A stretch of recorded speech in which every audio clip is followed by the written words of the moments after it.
So using NMR relaxation, it's an exceptionally informative technique. As I've mentioned earlier, you can probe both the extent of the surface area and the nature of the surface chemistry of a wetted surface, and we can look at the morphology and porosity, and we can probe it in detail. And again, in future little webinars, we're going to go into detail of how we do this and some of the interesting effects that you can see.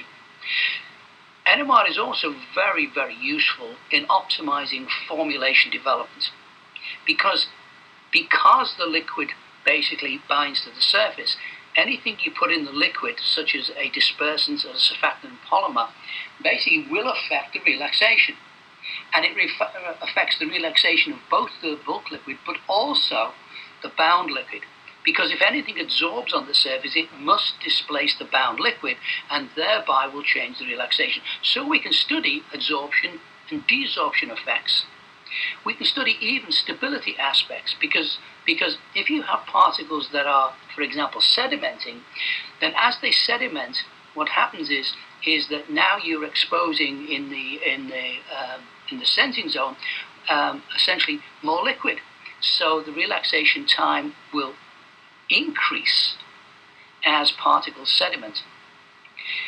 This means also you can actually study flocculation. Going back to sedimentation, so and we have in fact, as we'll see later, a time mode in the Acorn Area software that allows you to measure sedimentation rate.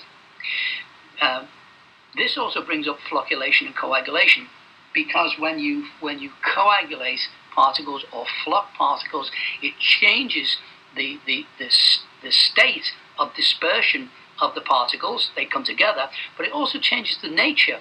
An aggregate of a particle is different from a flock, and the bound water there is different, and we can see the different effects looking at NMR coagulation or flocculation using electrostatic means or polymetric means. It also means we can now, because I've mentioned that the NMR relaxation changes as a function of both size and concentration.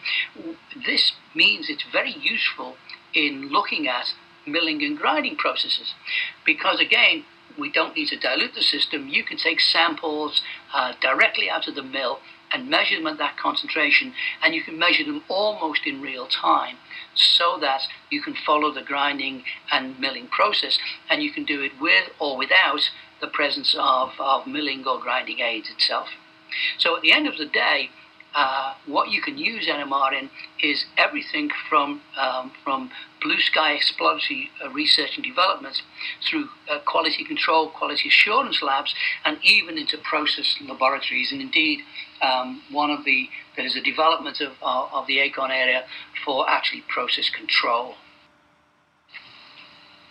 So finally, let's look at the Acorn Area itself. The Acorn Area is a patented low field 13 megahertz NMR device. It's small, it's portable, it only weighs approximately 7 kilos, about 14 pounds, thereabouts there, so it can be moved relatively easily itself. It comes with proprietary AreaQuant software that allows you to measure relaxation and also to determine and measure the actual wetted surface area of suspensions. You can make measurements in batch mode. There's a time mode itself that allows you to do, as I said earlier, to make measurements as a function of time.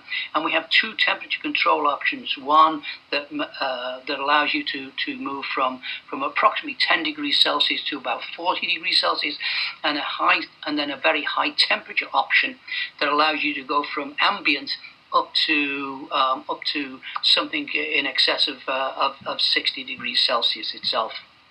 There's an option called the Acorn Flow, which is in fact a flow-through version of the Acorn Area. This is very useful where you want to have continuous sampling, or you want to study the effect of addition of reagents, and you don't want to do it in batch mode. It's very useful then for suspensions which are heterogeneous. In other words, you have to keep them mixed to ensure you've got basically a homogeneous suspension. Or if they're settling, because if they're settling, you can simply pump it through the NMR and make a measurement continuously with the settling suspension. The Acorn Area has had patents issued in the United States, the EU, China, and Japan. And one of the advantages of this small device, it is low field, and it is interesting that that these low field devices often have a better resolution in terms of relaxation than the expensive NMR devices used in analytical laboratories. And there's a paper by Claves et al. Which shows you the surface, which speaks to the determination of surface area via NMR, looking at frequency effects, and we're working at 13 megahertz compared with the typical analytical devices, which can be anything from 100 to 400 megahertz or more. So thank you very much for joining us on this introductory webinar. And if you go to the website, you'll find that there are follow-up webinars on all the various aspects that I have talked about today.